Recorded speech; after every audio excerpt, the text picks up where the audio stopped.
Hey everybody, quick video on rim thickness of your brass, how thick that rim is down there. It was funny because I just got a couple of comments on some of my older YouTube videos about primer seating depth just today, asking about rim thickness, and funny, it all just kind of happened in a short amount of time. I got a text message from Speedy Gonzalez sending me this video. I just posted the video just now. It's the post I just made prior to this. But it was funny because Speedy sent the video about, hey, this is how we, test rim thickness. And he made this nifty tool and gauge that very quickly measured, rim thickness variation. And it is a key variable in primer seating depth. Now, most of the new brass, like new Norma brass, new Lapua brass that I've had, has pretty minimal rim thickness variation. So I haven't really seen too many variances in the rim thickness, but one way that I do check that is after I prime all of my brass, I will go and actually use either this gauge or, the back of the calipers to measure primer seating depth. They both work just fine.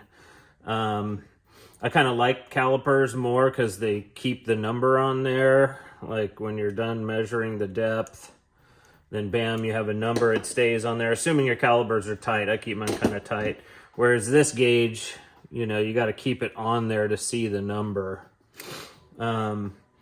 So anyway, I went ahead and just for demonstration purposes, I pulled out an old lot of brass that I had, that's already been fired years ago. I mean, maybe 5 years ago, I used this brass, and I noticed that there was a lot of primer seating depth variation, in this particular lot of brass. And so I pulled it out, I measured rim thickness on a bunch of the pieces, and went ahead and found some of the variation that I pretty much knew I had, because when I would measure the seating depth of the primer, I'd be like, whoa, this is very shallow. I have my tool set at, seating 8 thousandths. For this particular primer and primer pocket I'm using, a seating depth of 8 thousandths gives me 8 thousandths anvil compression. And that's what my data has shown is ideal. Certainly shooting in, an anvil compression range of 0.006, 0.007 wasn't too bad. But what I found was 0.007, 8, and 9 seemed to have had the smallest group. So I kind of will allow my seating depth to vary from 0.007 to 0.009. But it's rim thickness that's causing that variation. And so the thinner the rim is, like, so for example, you can see in this data here, the rim thickness on this one measured 0.049. Let me widen that out real quick.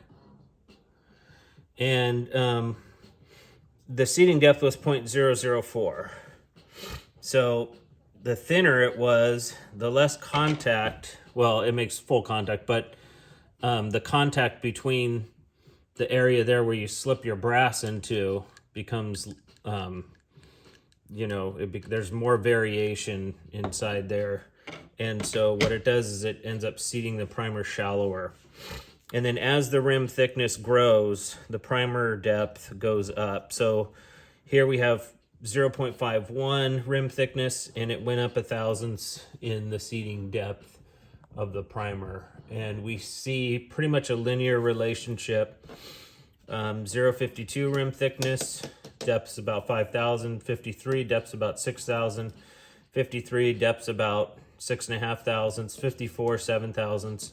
And 59 seated at almost 10 thousandths, 9.5 thousandths. So anyway, that is an important variable to look at.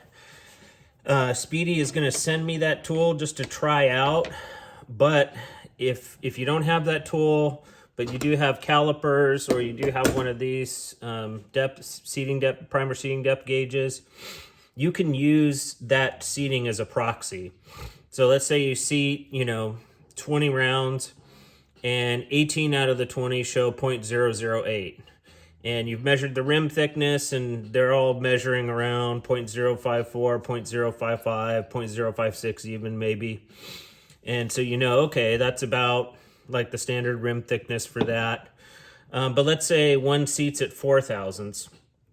Take a quick look at the rim thickness. I can guarantee you it's going to be a lot thinner than the one that's seated at 8 thousandths or so. So what I do is I do that with every new piece of brass. I measure the primer seating depth, and if honestly, even in high quality brass, like I normally use Norma for shooting, even Lapua, you're gonna find a handful of cases that have variation in the rim thickness. What I do is I set my criteria at 1 thousandths. So for this particular pocket depth and this particular primer I have in here, I want 8 thousandths anvil compression, but I'll take 9 or 7. And so I set like a cutoff. So if in any cases where the seating depth, is lower than 0.007, those cases I just use to get my amp code for annealing. I use them to set up my neck turning tools. I use them to set up the tools that I trim my brass with. Miscellaneous stuff. I certainly will not use them in a match because I know I am not going to get the appropriate amount of depth. Now you may ask, well, can't you just adjust your seating depth tool? Yes, you can, but you're going to constantly be adjusting it for the cases that have variation. I don't have time for that at a match, right? Like I don't have time to sit here and go, oh, this one's seated shallow, so here, let me go ahead and turn the tool in and seat it some more, like I just did now, and I'm gonna probably get a little deeper. Yeah, so I got 5 thousandths there instead of 4. You could do that, but now you've taken it out of spec. You've taken it out of your 8 thousandth spec, and now you have to kind of turn it back to figure out what's my 8 thousandth spec again. No time to do that. Honestly, in good high quality brass, it should only be, 2 to 5 cases out of a lot of 100. So just something to consider, because primer seating depth is an important variable. I mean, there's all the testing that I've done has shown it's critical. Speedy obviously knows it's critical because, he created a rim thickness gauge. And so definitely something to pay attention to. Anyway, I'm going to make a more comprehensive video on primer seating that'll go over all of the various things that I've learned over the years after doing all these primer seating depth tests, and then post it here and then post it on the YouTube. But I just wanted to give you all just a quick video on rim thickness variation is definitely the primary cause of variance in seating depths, unless you have a really crappy seating tool. I noticed that I've tried a couple seating tools that regardless of rim thickness will give you bad variation. But if you have like good high quality tools like this PMA seater, or this 21st century seater, you shouldn't really get much, if any, variation. If you do, it's going to be in the rim thickness, not in the tool itself. So anyway, well, have a good day, everyone. Take care. Thanks for being a patron.